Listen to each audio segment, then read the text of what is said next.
Right, so we're diving deep into some Canucks territory today. Lots to talk about. Yeah, we're going to be looking at team dynamics and player performance, even some coaching strategies, All based on articles. all based on articles Mm. from October 24, 2024. So very recent stuff. Brand new. And trust me, there's a lot to unpack here. Oh, yeah. Like, did you hear about that testy exchange between Miller and Pettersson at practice? Yeah, this is interesting, right? That might not be what you think. It's interesting because it's not a huge blow up, right? Right. Like if this was a few seasons ago, Miller getting fired up at practice Oh, totally. would be major news.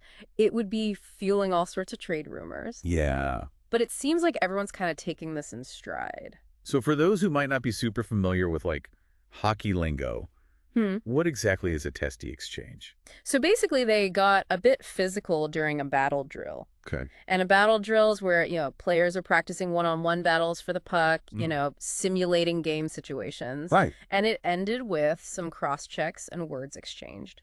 But it didn't escalate into like a full-blown fight or anything. And it sounds like both Pettersson and Coach Tocchet downplayed the whole thing. Exactly. Yeah. Yeah, they emphasized that practicing with intensity is a good thing. Right. Tocchet even said, if things got rough in a game, Miller would be the first one defending Pettersson. Interesting. So That's interesting. it kind of shows you the shift in culture we've seen under his leadership. Right. He wants his players to be passionate and competitive, but also to have each other's backs. Okay, so we've got this spark of intensity at practice, which, could be a good sign. Right. Could be healthy. But then we also know that, Miller has kind of embraced this role as the team's emotional leader, right? Absolutely. He's not afraid to kind of, get fired up. He's the heart and soul guy. Right. Yeah. And it's a stark contrast to how he was perceived a few years ago, where those on-ice outbursts were seen as detrimental. Now they're seen as, a sign of his commitment and leadership. So it's a pretty fascinating transformation, wouldn't you say? Totally. Yeah, it makes you wonder, though, if this shift in Miller's role has anything to do with Pettersson's slower start this season. Ooh, that's a good point. Tocchet even said Pettersson needs to be more aggressive. Needs that fire. Yeah. Yeah, and that's where it gets really interesting for Canucks fans. Yeah. Is this exchange a sign of healthy competition pushing both players to be better? Right. Or is there a deeper underlying tension there? Ooh. We need more data points to really analyze that dynamic. And speaking of shaking things up, let's talk about Dakota Joshua. Oh, yeah. This is a great story. This guy is an inspiration. Absolutely battling back from cancer treatment. Yeah, to rejoin the team. It's amazing. And Tocchet is clearly excited to have his physical presence back on the ice. Oh, he loves that. He even called it a good problem for the lineup. It's a good problem to have, right? But it's still a problem, right? Well, yeah, it creates a fascinating puzzle for Tocchet. Yeah. Putting Joshua back with his old line mates Garland and Bluger would mean breaking up combinations that are currently working really well. Right. But on the other hand, he doesn't want to disrupt Joshua's momentum either. So what's the solution? What's Tocchet's plan? Well, he said he wants to find the best spot for Joshua that'll benefit both the player and the team. Right. So it's a delicate balancing act, right? Yeah. On one hand, you have established chemistry and, proven success with the current lines. Right. On the other, you have the potential of reuniting a line that was previously very effective. And we can't forget the physicality factor. Oh, yeah. Tocchet's a big fan of that hard-hitting hockey. Yeah. And having Joshua back alongside Sherwood could give Vancouver two of the league's top hitters. Oh, absolutely. So for those who might not fully grasp the tactical advantage there, explain why that's so important. So that constant physical presence, it wears down opponents over time. Right. It makes them hesitant to go into the corners, to battle for pucks, to make those risky plays. It creates space for your skilled players to operate. Makes sense. And it can really swing the momentum in your favor, especially in a tight game. So we've got Miller and Pettersson pushing each other. Yeah. Joshua returning with that hard-hitting edge. And then we've got Connor Garland. Oh, yeah. Talk about a transformation. What a story. This guy went from being potential trade bait to becoming a key player this season. He's been great. And a lot of that seems to stem from his improved defensive play. Absolutely. It's almost like he's unlocked a whole new level to his game. Yeah, this is where Tocchet's coaching style really shines through. Okay. He's not just looking for offensive firepower. Right. He wants players who are committed to playing a complete 200-foot game. Right. And Garland seems to have fully bought into that philosophy. Tocchet even praised Garland's willingness to learn and adapt calling him a student of the game. High praise. He's even considering putting him on the penalty kill. Wow. Which, for our listeners who might not know, means being on the penalty kill means you're one of the players tasked with preventing the other team from scoring when your team has been penalized. Right. It's a high-pressure situation. It demands discipline awareness and strong defensive instincts. Right. The fact that Touchett is even considering him for this role just shows you how much his defensive game has improved. Wow. That's quite the endorsement. It is. But if we're talking about Garland's transformation and his potential in the top line, where does that leave Joshua when he returns? Now that's the million-dollar question, isn't it? It is. We know Touchett wants to put Joshua in a position to succeed, but Garland has been exceeding expectations on that second line. Yeah. So does he break up a winning combination to accommodate Joshua? Right. Or does he try to find a different spot for Joshua, potentially sacrificing some of his chemistry with his former line mates? It's almost like Touchett is playing chess with the lineup. He is. Trying to anticipate all the possible moves and counter moves. He's got a lot to consider, and I'm sure you'll agree it'll be fascinating to see how he handles it. Absolutely. And this is where your deep dive into these articles really pays off. Right. You're not just watching the games, you're understanding the nuances, the strategic decisions, the individual stories that are shaping this team. And speaking of those individual stories, we've got to talk more about Garland's remarkable turnaround. Sure. I mean, just a year ago, he was almost traded. Now he's being praised for his defensive play and work ethic. It's amazing. What do you think sparked this transformation? Well, Was there some kind of epiphany? yeah, A heart-to-heart with Touchett? maybe. Or was it a gradual evolution? That's a great question. Yeah. And it's something we can explore further as we continue our deep dive. But before we get there, I think it's important to understand the impact of Touchett's coaching style on this whole situation. Right. He's known for demanding accountability, emphasizing a strong work ethic. And it seems like Garland has really responded to that challenge. Yeah. You know, it's almost like Touchett gave him this wake-up call. Yeah. Saying, hey, you got the talent, but you need to put in the work Exactly. if you want to be a key player on this team. Yeah, and what's impressive is he didn't just improve defensively, Right. but he's become a leader by example. Right. Remember, Touchett said that Garland's work ethic is contagious. Yes. Other players are noticing, and they're stepping up their game as well. Yeah, that's huge. Huge for team chemistry. So imagine you're in the locker room. Yeah. You're a young player, maybe a rookie, Right. trying to make your mark. You see a guy like Garland, Hmm. who was almost traded last season, Yeah. putting in all this extra effort Right. and earning the coach's praise. Yeah. What kind of impact do you think that has? It sets a standard right. Yeah. It shows that no matter where you are in the depth chart, you can earn your spot through hard work and dedication. For sure. It creates this culture of continuous improvement where everyone's pushing each other to be better. And let's not forget the tactical side of things. Okay. Touchett is a big believer in playing a physical, in-your-face style of hockey. He loves it. With Joshua returning, he's got two of the league's top hitters in Joshua and Sherwood. Two big boys. How does Garland, who's not exactly known for his physicality, Right. fit into that system? That's where his intelligence and hockey IQ come into play. Okay. He may not be delivering the big hits, but he's using his speed, his agility, puck handling skills to create space for his line mates. Right. He's drawing penalties, forcing turnovers, making those smart, quick passes that lead to scoring chances. Yeah. He's become a real catalyst for the offense. So we've got this exciting mix of, skill, grit, leadership, Yeah. all coming together under Touchett's guidance. Mm-hmm. What does all this mean for the Canucks' potential this season? It's hard to say. Are we looking at a playoff contender? I don't know. A Stanley Cup dark horse? It's still early. It's still early in the season. Yeah. There's a long way to go. For sure. But you can't deny the positive momentum building in Vancouver. Right. They've got star players pushing each other, returning hero, bringing that physicality, a key player exceeding expectations. Yeah. Those are all ingredients for a successful season. Right. But as always, the real test will be how they handle adversity. Right. You're talking about things like injuries, Yeah, tough stretches on the schedule, for sure. maybe a slump in scoring. Yeah. How do they respond when things aren't going their way? Exactly. And that's where those leadership qualities, that team chemistry, and that individual growth we've been discussing Yeah. will really be put to the test. Right. Can they maintain their composure under pressure Can they stay focused on the process when the results aren't there? Right. Can they rally around each other and find a way to win those crucial games? And that upcoming California road trip you mentioned earlier Yes. could be a good early indicator of how they handle those challenges. For sure. Facing teams like the Kings, the Ducks, the Sharks. Tough buildings. On the road, that's going to be a tough test. Absolutely. Even for a team with a lot of momentum. Those California teams are always tough to play against, especially in their own buildings. Right. It's a different kind of atmosphere, a different level of intensity. Yeah. It'll be interesting to see how the Canucks respond to that environment.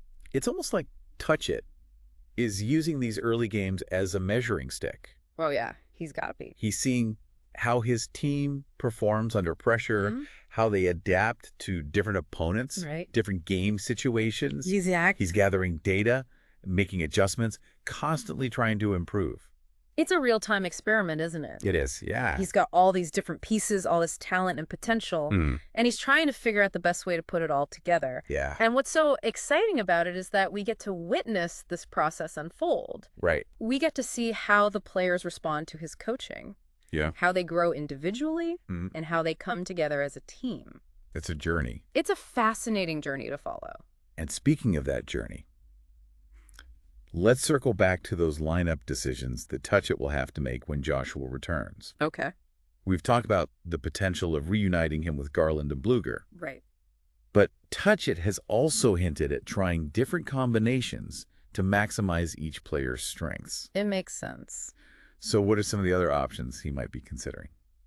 Well, one intriguing possibility is pairing Joshua with Pettersson and Miller on the top line. Ooh. This would give them a big physical presence in front of the net, creating havoc for opposing goalies, opening up scoring chances for Pettersson and Miller. Some more space for those guys. Exactly. Of course, it would mean breaking up Pettersson and Miller, who have shown some good chemistry together. Yep. So another tough decision. It's another one of those tough decisions. Oh, yeah. Chemistry versus potential established success versus exploring new possibilities. The delicate balancing act. It is. Yeah. But that's what makes Touch It such an intriguing coach to watch. It is. He's not afraid to experiment, shake things up, pushes players outside their comfort zones. He's not afraid to make the tough decisions. And remember, those decisions aren't just about finding the right combinations on paper. No. They're about sending messages to the players. For sure. About establishing roles and expectations. Yeah. Fostering a competitive environment where everyone is striving to earn their ice time.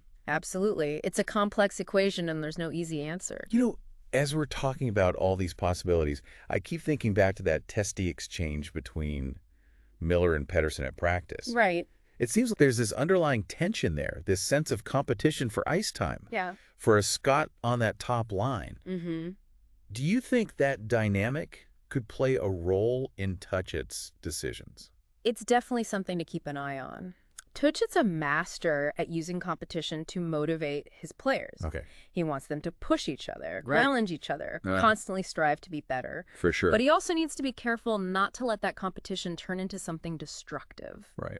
He needs to find a way to harness that energy and channel it towards a common goal. And that's a tightrope walk, isn't it? It is. Finding that balance between competition and cohesion. Yeah. Between individual aspirations and team unity. It's all about balance. But if he can pull it off, if he can create an environment where everyone is buying in and pushing in the same direction, this Canucks team could be something special. They could. And that's the beauty of following a team throughout a season, right? It is. You get to see these narratives unfold, these relationships develop, for sure, these individual stories intertwine. Yeah, it's like human drama playing out on the ice. Yeah, and with a coach like Touch It at the helm. It's a drama that's full of surprises, twists and turns. Yeah, you never know what's going to happen. Speaking of surprises, let's not forget about Connor Garland's remarkable transformation. It really is remarkable. This guy went from being trade bait to a potential top-line winger in the span of a few months. It's incredible. What do you think was the key to his turnaround? Was it a change in mindset? Could be. A new training regimen? Maybe. Or was it simply a matter of finding the right coach? Possibly. The right system to unlock his potential? It's probably a combination of all those factors. Okay. But what stands out to me is his willingness to adapt and evolve as a player. Yeah. He could have easily resisted Touch It's demands. Yeah. stuck to his old habits and maybe ended up getting traded. Right. But he chose to embrace the challenge to work on his weaknesses and to become a more complete player. It shows character. It does. It's a testament to his character and his dedication to the game. It's almost like he had this hidden potential within him, and Touch It was the key to unlocking it. Yeah, like he had this fire in him, and Touch It just kind of lit it. And now that he's found that next level, the question becomes, can he sustain it? That's the question. Can he keep up this level of play, especially with increased responsibility? Right. What are your thoughts on that? That's the big question, isn't it? Can he maintain this high level of play? It's one thing to have a hot streak. Right. But consistency is the hallmark of a truly great player. So what are the key factors that will determine whether Garland can sustain this momentum? Well, what should we be watching for? We need to see how he handles the increased pressure and attention. Okay. Now that he's a key player, opponents are going to be targeting him, trying to shut him down. Right. Can he adapt to that? And with Joshua's return, the lineup dynamics will shift again. Right. Will he thrive alongside new line mates? Yeah. Or will those changes disrupt his rhythm? Those are all good points, but I think the most important factor is his mindset. Okay. Can he stay hungry? Can he maintain that same work ethic and that same drive to improve? If he can, then the sky's the limit for this guy. You know, it's almost like he's become the poster child for Touch It's coaching philosophy. Yeah. Hard work, dedication, and a willingness to embrace change. Absolutely. And it seems to be having this like ripple effect throughout the team. It's a fascinating case study, isn't it? Yes. Touch It comes in with this reputation for being a tough, demanding coach. Right. And instead of pushing players away, he seems to be bringing out the best in them. Yeah. It makes you wonder if maybe this team just needed a fresh voice, a new perspective, and a coach who believes in them. And speaking of believing in them, remember when Touch It called Joshua's return a good problem? Yeah. It seems like every decision he makes is this balancing act. It is a balancing act, for sure. Trying to maximize individual potential while also building team chemistry. Right. It's like he's playing chess with the lineup, constantly thinking a few moves ahead. And that's what makes it so intriguing for us as fans. We get to see those moves play out in real time. Yeah. Analyze the decisions and debate the outcomes. It's a constant source of discussion and speculation. It is. All right, so let's bring it all together. Okay. We've got star players pushing each other, a returning hero bringing physicality, Yep. a key player exceeding expectations, For sure. and a coach who seems to have found the right formula to unlock this team's potential. Yeah. Lots of positives. What's the big takeaway here? What should Canucks fans be feeling right now? I think the big takeaway is hope.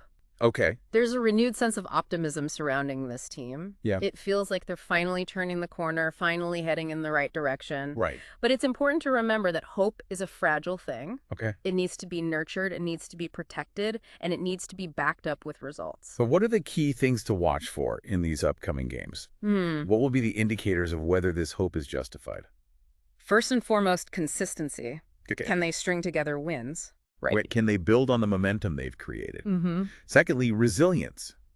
Okay. How do they respond to adversity? Can they bounce back from tough losses? Right. And finally, growth. Okay. Are the players continuing to improve? Are they buying into Touch It's system? And that upcoming California road trip could be a real litmus test, right? Could be. A chance to prove themselves against some tough opponents Yeah, in hostile environments. for sure. If they can come out of that trip with a winning record, it'll be a strong statement that this team is for real. Absolutely. That road trip will be a crucial measuring stick. Yeah. It'll reveal a lot about their character, their resilience, and their ability to compete at a high level. So for all you Canucks fans out there, get ready for a wild ride. Oh, yeah. This team is on the rise, and the journey is just beginning. Buckle up. And remember, it's not just about the wins and losses. No, it's not. It's about the stories, the individual battles, the coaching decisions, Right. and the constant evolution of this team. Exactly. Enjoy the ride. Embrace the ups and downs and savor every moment. Because that's what being a fan is all about, right? It is. The passion, the heartbreak, the moments of brilliance, and the shared experience of cheering for your team. For sure. And with a team like this, with a coach like Touch It, and with a season full of possibilities, you're in for a real treat. Absolutely. It's going to be an exciting year.